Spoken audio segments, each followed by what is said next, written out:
And this is part 2 of the lecture that addresses essential question number 3. What intellectual influences shaped the development of American political philosophy, and in what ways?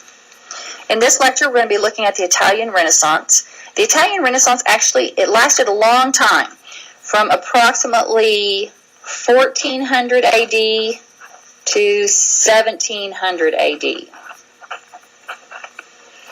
But we're mostly concerned with one particular person in the Italian Renaissance. But what was the Italian Renaissance? It was a cultural movement,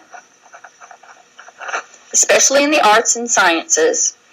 So like sculpture, paintings, music, astronomy, biology, physics. And this cultural movement focused on the goodness and the power in humanity and of humanity. So people in the Italian Renaissance were very focused on what can humans do? What are humans capable of? What is the human body like? And some examples of people that lived during the Italian Renaissance are Michelangelo, Leonardo da Vinci, very famous painters and sculptors, Christopher Columbus, discovering the New World, and Galileo, very active in the sciences.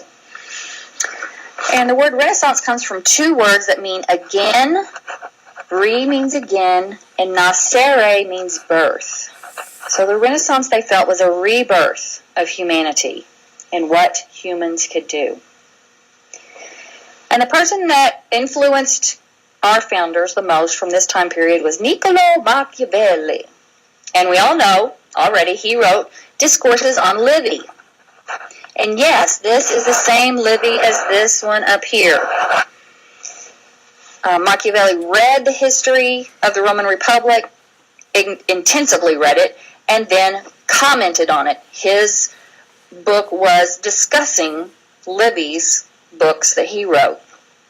And part of his conclusion was, he said that a republic, remember, a republic is a form of representative government that values citizen participation, the public good, and civic virtue. He said a republic can only survive if its citizens actively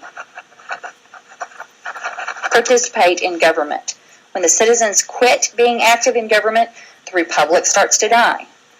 And when the citizens put the good of the republic before their own needs.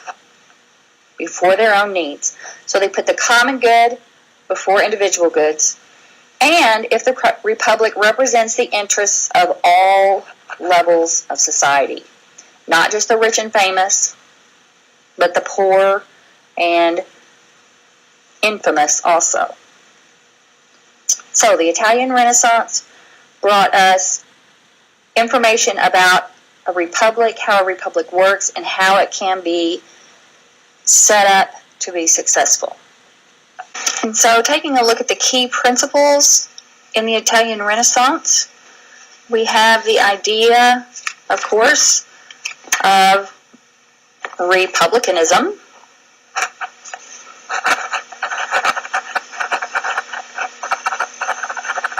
We have popular sovereignty. And embedded in the idea of republicanism is citizen participation and civic virtue.